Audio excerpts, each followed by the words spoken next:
Hi guys, my name's Eshan, and today we're going to be doing Spring 2023 Exam 3 for MA 158. So for the first problem, we've got, given the following triangle, determine tan of theta. And we're given a right angle, and we know that because of that symbol right there, the square. And we have a side 3, we have theta right here, and we have an hypotenuse 5. So we're going to be trying to find tan of theta.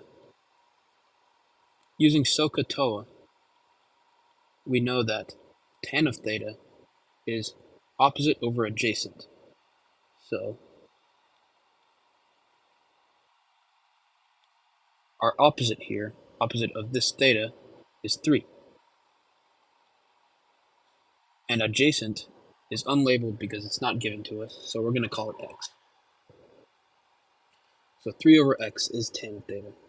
To find x, we're going to use Pythagorean theorem, which, if you recall, is a squared plus b squared equals c squared.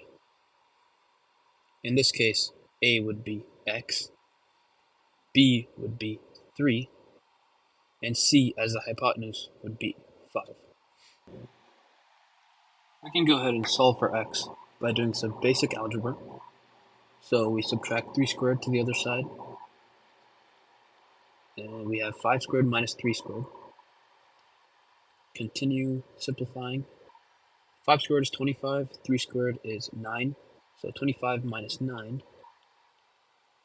And finally, we have x squared equals 16. Take the square root from both sides, we get x equals 4.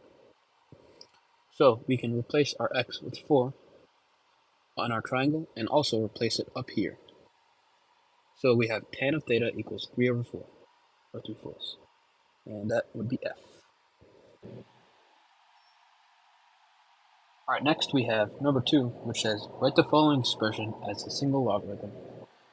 And we have, the expression is 5 natural log of x plus 2 minus 7 natural log of x plus natural log of y minus natural log of c. So I'm going to start off with writing a couple of log rules down that we'll need for the rest of the exam anyway. So first we have log base b of m to the k equals k times log base b of m.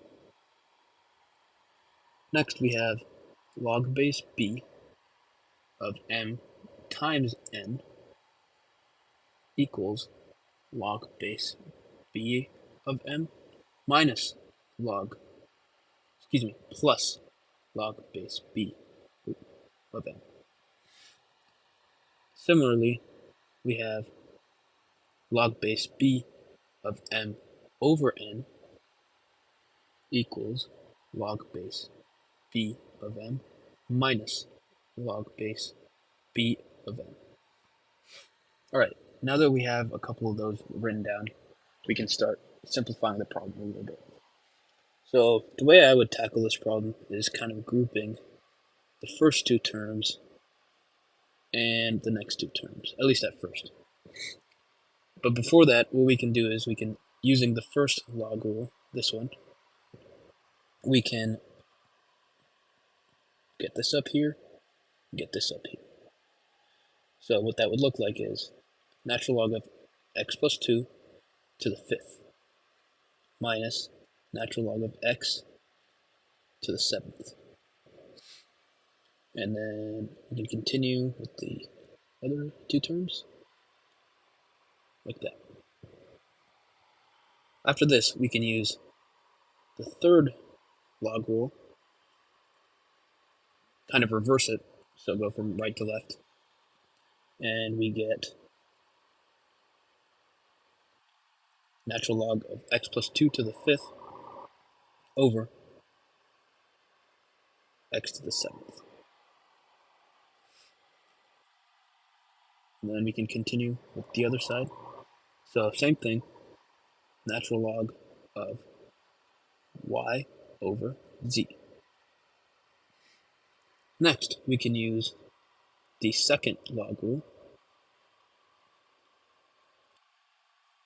and we will multiply both of these terms. So we get x plus 2 to the 5th multiplied, or over x to the 7th multiplied by y over z.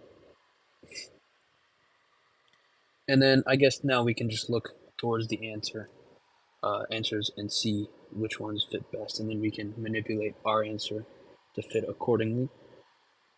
So I'm looking through these answers. This one, not it. This one, not it. Really the only ones that have the x plus 2 to the 5th in them are B, C, and D. And our x plus 2 to the 5th is on the top, so that removes C. And so our answer pretty much fits perfectly now. So we have x plus 2 to the 5th, y, over x to the 7th, z. And that is D, which is correct. Next we have number 3, which is pretty similar to the last one. So we have natural log, we have to solve the equation, natural log of x minus natural log of x plus 1 equals natural log of 20. So we can start with the left side again, using the subtraction log rule, which was the third one, I believe. We can get natural log of x over x plus 1 on the left side, and this should be absolute values,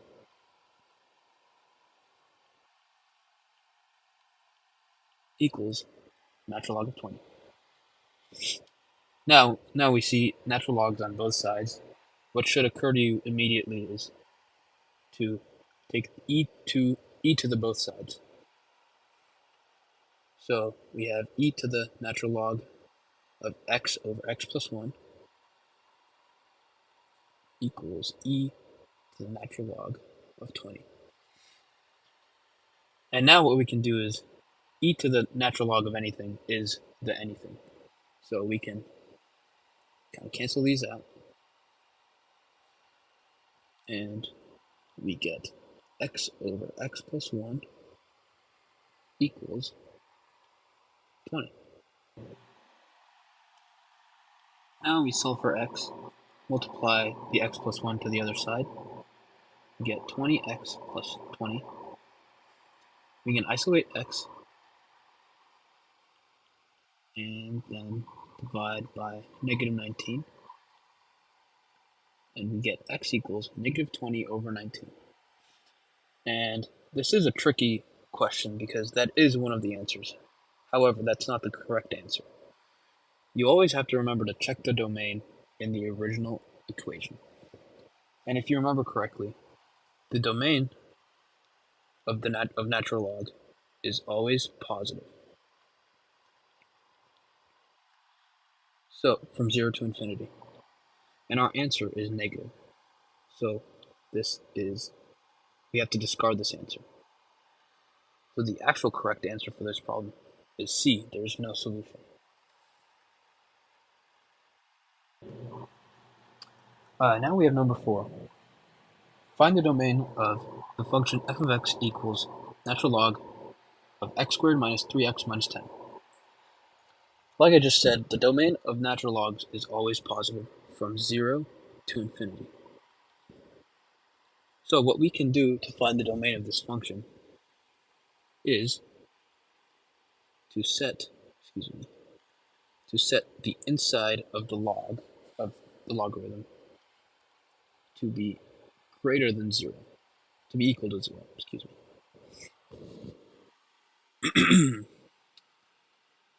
We can factor this into x plus 2 times x minus 5, and you can check that.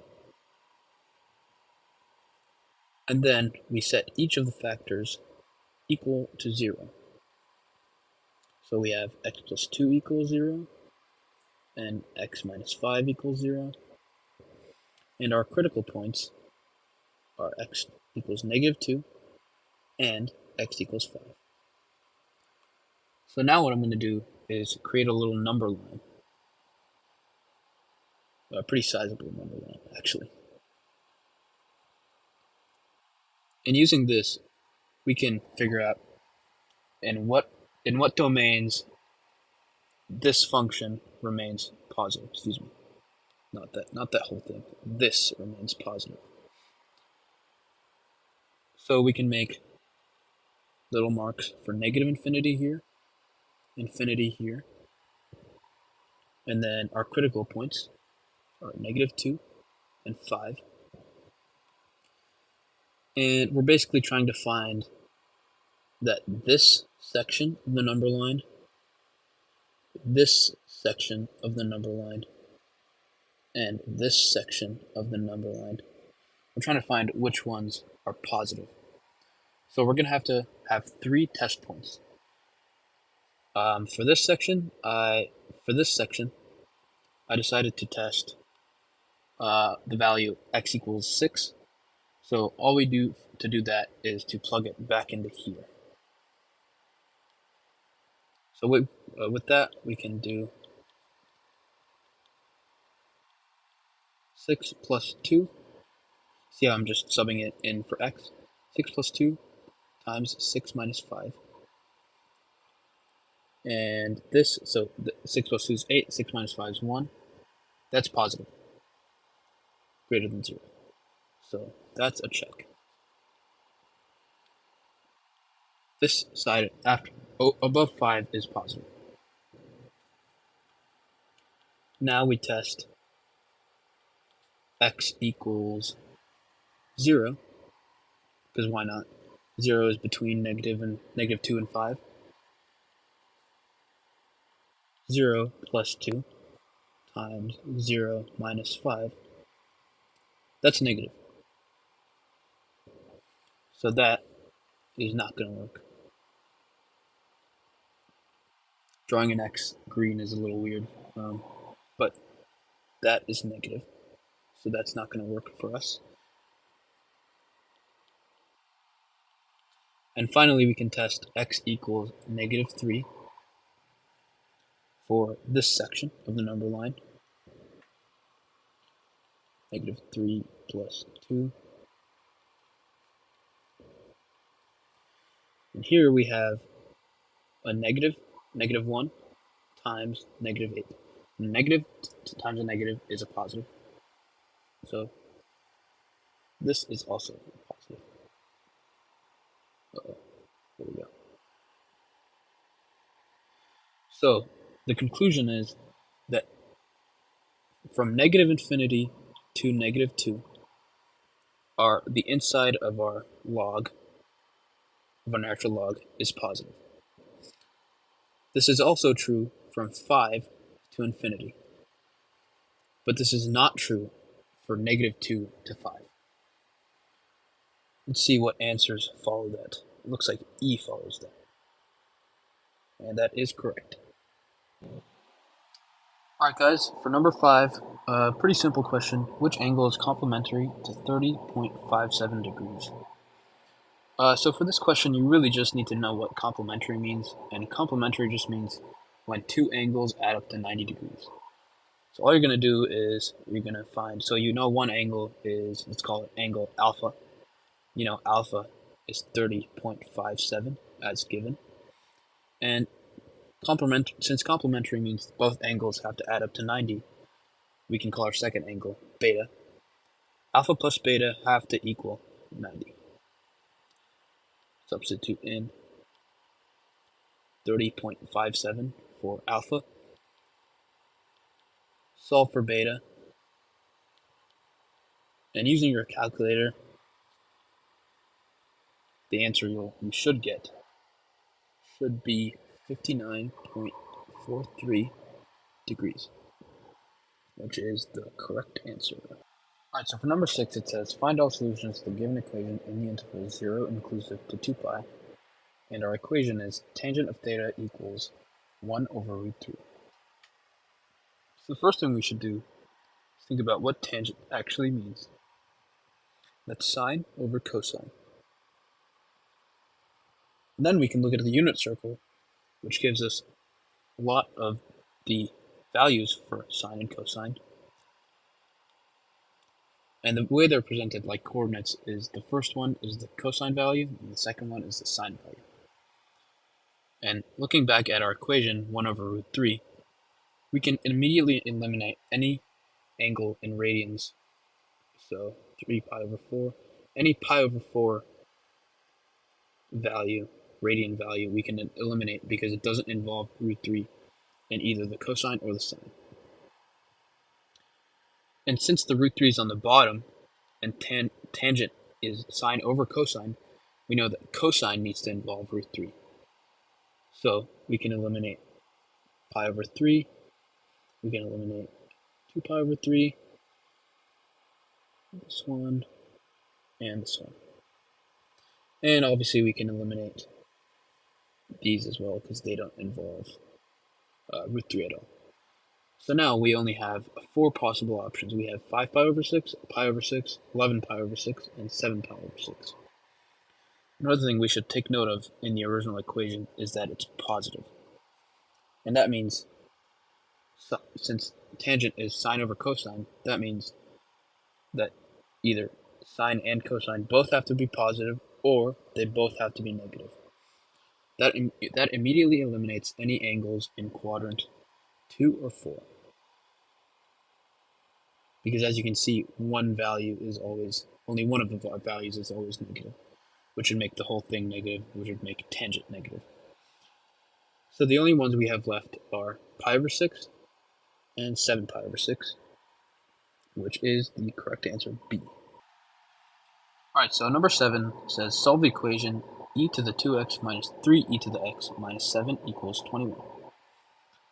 So whenever you see these types of problems, especially where the first term is something like e to the 2x, and the second term is e to the x, so the first term is a square of the second term, the best thing to use is u substitution. So we're going to use u equals e to the x, which would make u squared e to the 2x, and we can change the rest of the equation accordingly. So we have u squared minus 3u minus 7 equals 21. Bring the 21 over. We have u squared minus 3u minus 28 equals 0. And now we can use the quadratic formula to solve for u. So u equals negative b plus or minus square root of b squared minus 4 a c all over 2a. Continue simplifying, and we get 3 plus or minus the square root of 9 minus negative 112 over 2. Continue simplifying, and we get that. And the square root of 121 is 11. So we get 3 plus or minus 11 over 2. And this gives us with two solutions for u. We have negative 8 over 2 and 14 over 2, which is negative 4 and 7. Now, what we can do immediately is discard one of these answers. If you think about the original substitution, e to the x is always going to be positive. So negative 4 equals e to the x is not a possible answer. So we can discard negative 4 and continue with 7, with u equals 7. Substitute back into the original. So u, in this case 7, equals e to the x. Now we're trying to solve for x. So we're going to take the natural log of both sides. So we have natural log of 7 equals the natural log of e to the x. We're going to use log rules like one of the first problems. And we get x times ln e. Ln e is 1, natural log of e is 1. So that gives us the natural log of 7 equals x. And that is e, which is correct. Alright, for number 8, we have which of the following angles is coterminal with theta equals pi? So first we need to understand exactly what coterminal means. What this means is any angle that has the same initial and terminal side. So let me give you an example. This angle is 3 pi over 2. That's if we're rotating through the circle this way. It's 3 pi over 2. But we can also describe this angle with negative pi over 2 if we go this way. Or we can also describe it as 7 pi over 2 if we go around the circle once and around again and stop here. Ooh, excuse me. Around the circle once and stop. That is 7 pi over 2. 7 pi over 2, 3 pi over 2, and negative pi over 2 are all coterminal angles. The best way to find coterminal angles in radians is to add any multiple of 2 pi to the angle in radians, or for degrees, add 360. So the coterminal angle we're trying to find is for theta equals pi. I'm going to represent this expression by saying theta plus 2 pi k, because k will represent our multiples. So for k equals 1, it's theta plus 2 pi, which is 3 pi. K equals 2, it's theta, which is pi. So pi plus 2 pi times 2, which is 4 pi. So pi plus 4 pi is 5 pi. So let's go through the answers. So for A, we have 2 pi. 2 pi is over here, and thus it's not coterminal. Let's look at B. B is 0. 0 is also here, so same thing, not coterminal. 5 pi is 1. There's 4 pi, and one more pi is 5 pi. 5 pi is coterminal with pi. So is 3 pi. So is 3 pi. So is negative pi. So is 7 pi. You get the idea. None of these are coterminal. Alright, for our number 9, we have solve the equation natural log of x equals 33.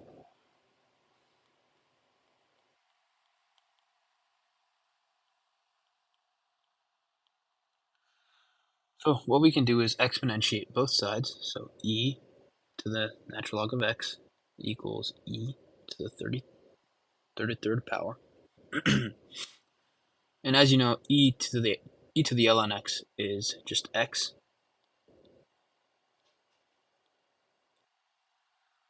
And that's c.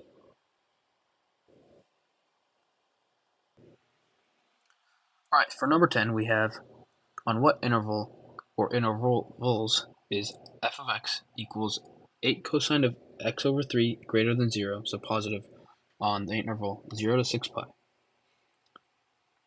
So this problem can be explained in two ways.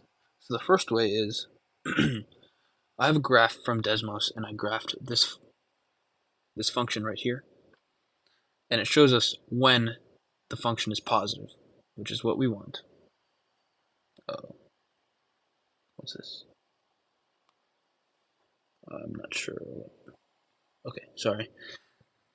This graph can show us where 8 cosine of x over 3 is positive, and you can see where it becomes negative is 9 pi over 2 and here. So from 0 to 3 pi over 2, it's positive, and from 9 pi over 2 to 6 pi, it's also positive.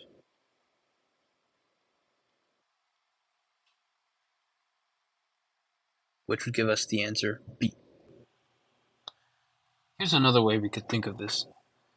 So we can go to the equation and we can immediately nix 8, because the amplitude really doesn't matter when we're finding where the equation is positive. And we can substitute u for x over 3. And now we have cosine of u is greater than 0.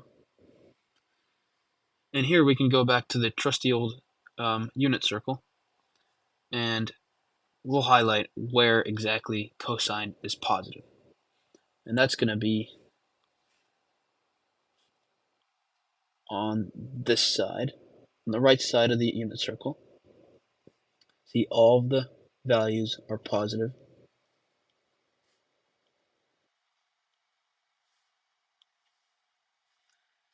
And we can write here that from 0 to pi over 2, 0 to pi over 2,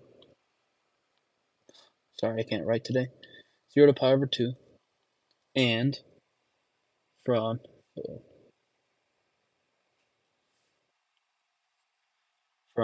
3 pi over 2 to 2 pi is when cosine of u is positive. Now we can go back to here, and remember that this is technically not correct mathematical notation, but it's fine. That u is x over 3. So to find x, we can multiply the entire interval by 3, and we get, running out of space here. We get, it's still 0 because 3 times 0 is 0, and 3 times pi over 2 is 3 pi over 2. And for the other interval, 3 pi over 2 times 3 is 9 pi over 2. And 2 pi times 3 is 6 pi. And this is the same answer that we got with the graph method, and it is also B. Alright, for number 11, we have find the coordinates of the point P, X, Y on the unit circle that makes the given angle with the x-axis, and our given angle is theta equals 270 degrees. So 270 degrees, go around, and that's right here, because 360 would be the whole circle. And we can really just read the coordinates right off of here, off of the unit circle, and that will give us E. Number 12 says, what is the amplitude and period of f of x equals negative 3 sine of 2x? So for this one, it's really best to just remember our formula. So f of x equals a sine of bx plus c plus d. A, or really the absolute value of a, being the amplitude. 2 pi over b, the absolute value of b, being the period. C being the horizontal phase shift.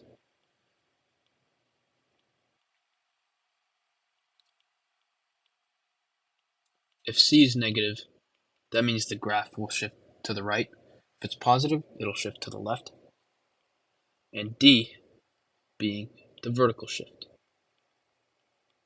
If D is positive, the graph will shift up. If D is negative, the graph will shift down. C and D are both 0 in our problem, so we don't really care about them. A is negative 3, and the absolute value of negative 3 is 3. So our amplitude is 3. So we can immediately cancel these and this one. Our B is 2, which means our period is 2 pi over the absolute value of 2, which is pi. And that gives us d.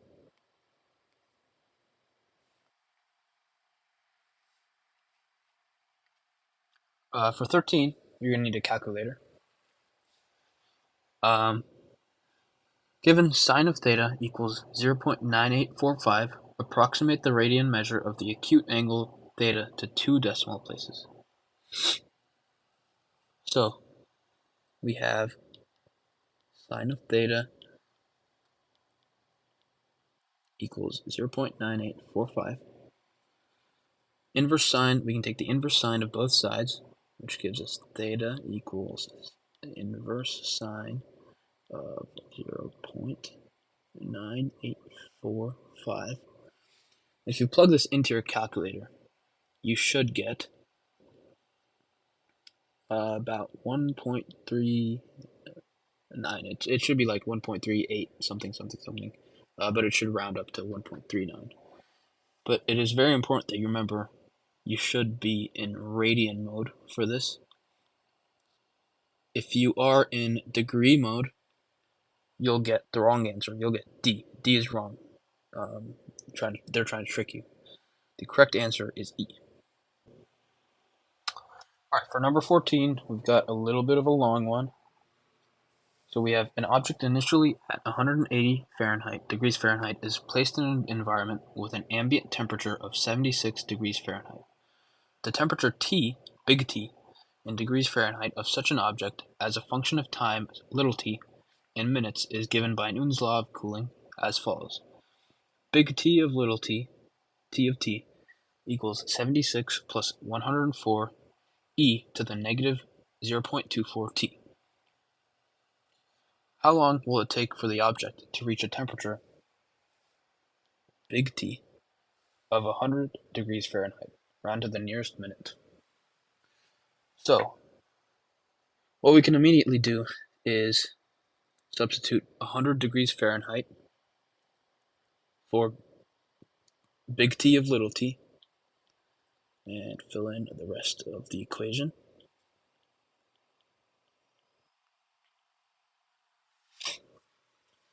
Now we're just going to solve for little t. Little t's time, and we're trying to find the time because it says how long will it take. So subtract the 76, and we get 24 equals 104 e to the negative 0.24 t.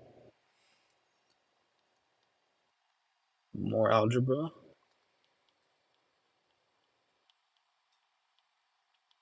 Now we're going to take the natural log of both sides.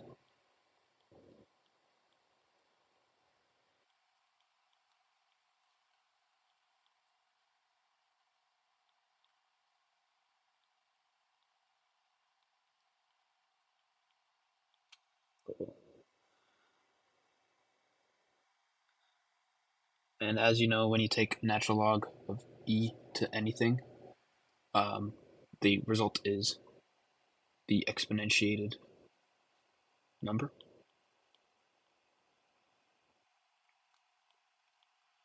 So we have this.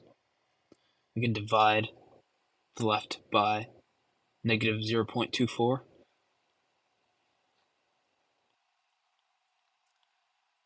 And this is what you should plug into your calculator. And you should get around 6.11. Around 6.11. We can round that down to the nearest minute, so 6 minutes. And 6 minutes is the correct answer. For the last one, 15, we have solve the following equation and round to 3 decimal places. So you're going to need your calculator again.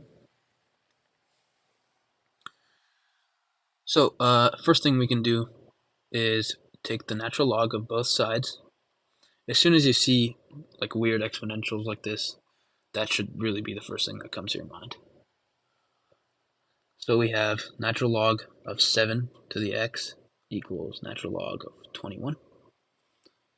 And using this law, ln of natural log of a to the b equals b natural log of a, b times natural log of a.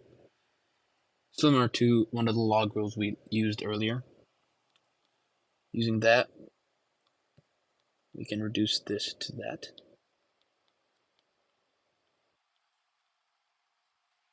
Divide both sides by natural log of 7, and we get natural log of 21 over natural log of 7. If you plug that into your calculator, you should get 1.565, which is B, which is the correct answer.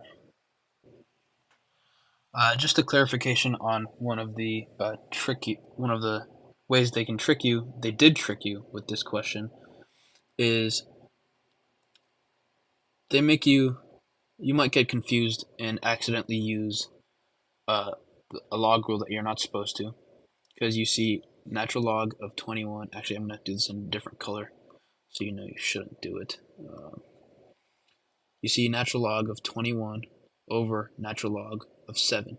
You might be tempted to use one of these log rules, one of the subtraction log rules, and do this. If you plug this into your calculator, you'll get around 2.639. And that is A, but that's incorrect. Don't do this. The reason you're getting confused is this can only be applied if it was like this, not this.